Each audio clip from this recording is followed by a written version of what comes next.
Okay, I've got a 2015 Honda Pilot Touring model, and resetting the oil life on this model is a little bit different. When you get the notification you need to change oil. So here's what you do. The first thing you need to do, go ahead and start the car right up. You will notice when you do that, you get this notification here. Service due soon, A12. Now what you're going to do here is, of course, you got your controls right over here, right? Well, what you're going to do is you're going to hit the info button. You'll see customized settings.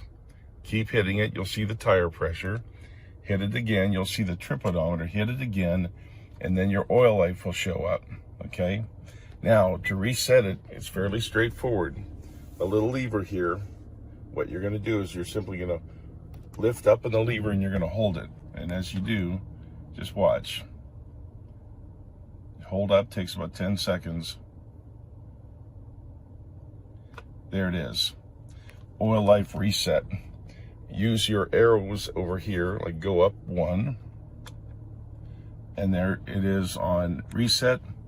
Then you're going to go back over here. You're going to pull the lever up 1.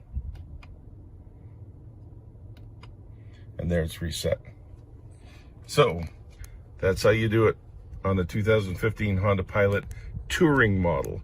The other ones, they reset with using the little button over here. This one does not work. Trust me, I tried it. So hope that helps.